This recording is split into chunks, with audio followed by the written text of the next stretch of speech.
Hello guys, welcome back to my channel. ఈరోజు ఇంకో సరికొత్త రెసిపీతో మీ ముందుకు వచ్చేసానండి. అదే కొబ్బరి లడ్డు. ఇది చాలా సింపుల్గా అయిపోతుంది. అది ఎలా తయారు చేసుకోవాలో చూసేద్దాం.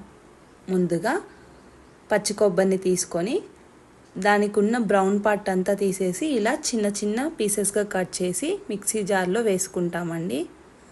సో ఇక్కడ చూపించినట్టుగా ఆ బ్రౌన్ పార్ట్ అనేది మొత్తంగా తీసేస్తాము. సో దాని తర్వాత కొన్ని జీడిపప్పు, మీ ఇష్టం ఎన్ని కావాలంటే అన్ని, అలాగే బాదం పప్పు తీసుకొని మిక్సీ పట్టేస్తాము. సో ఇక్కడ చూపించిన విధంగా ఆ మూడు తీసుకొని మిక్సీ పడతామండి.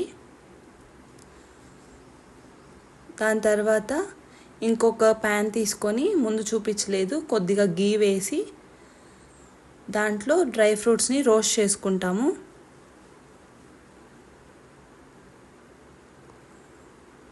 సో అది బాగా బ్రౌన్ కలర్లో అయ్యాక పక్కన తీసి పెట్టేసుకుంటాము.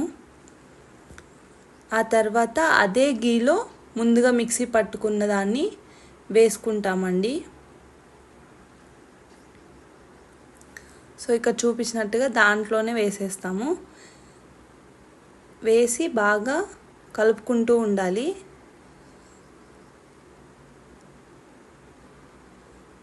అది అంటుకోకుండా చూసుకోవాలండి, ఎందుకంటే మనం జీడిపప్పు అన్నీ గీలో వేసాం కదా, సో కొద్దిగా అడుగు అంటుతుంది. సో అంటకుండా తిప్పుకుంటూ ఉండాలి. సో ఇలా వచ్చాక కన్సిస్టెన్సీ అయితే ఇలా రావాలండి. సో ఇదంతా మనం మీడియం ఫ్లేమ్లోనే పెట్టి చేస్తాము. సో ఇలా అయిపోయాక నెక్స్ట్ అయితే మనం 2 కప్పులు పాలు, అంటే ఇప్పుడు మనం మిక్సీ పట్టింది తురుము 1 కప్పు వస్తుంది. సో దానికి డబల్ 2 కప్పులు పాలైతే, చిక్కటి పాలైతే తీసుకున్నాము. దాన్ని కూడా ఇలా మిక్స్ చేస్తూ ఉండాలండి. సో అడుగంటకుండా అయితే మనం తిప్పుకుంటూ ఉండాలి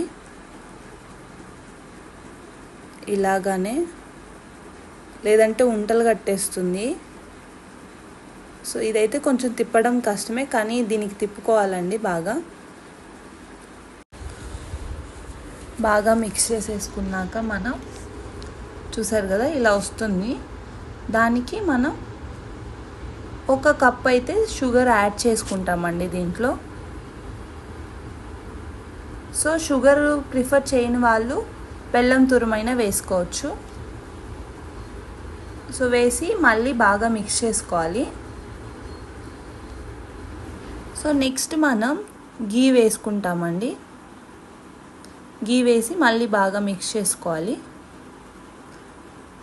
సో నేను ఇక్కడ 1 స్పూన్ వేసాను, మీకు కావాలంటే కొద్దిగా యాడ్ చేసుకోండి. గీ ఎంత వేస్తే అంత టేస్ట్ వస్తుంది. సో కన్సిస్టెన్సీ అయితే ఇలా వస్తుందండి. ఫైనల్గా కలర్ కూడా చూసారు కదా, కొద్దిగా చేంజ్ అయింది.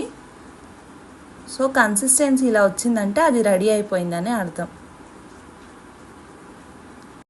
నెక్స్ట్ అయితే మనం ముందుగా తీసి పెట్టుకున్నాం కదండి గీలో రోస్ట్ చేసిన డ్రై ఫ్రూట్స్, వాటిని దీంట్లో వేసేస్తాము. వేసి బాగా మిక్స్ చేసుకుంటాము. ఫైనల్గా అయితే కన్సిస్టెన్సీ రెడీ అయిపోయింది.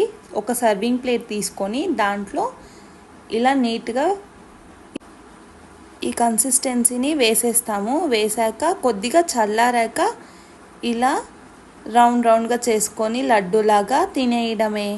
చాలా సింపుల్గా అయిపోతుంది. మీరందరూ కూడా ఇంట్లో తప్పకుండా ట్రై చేయండి.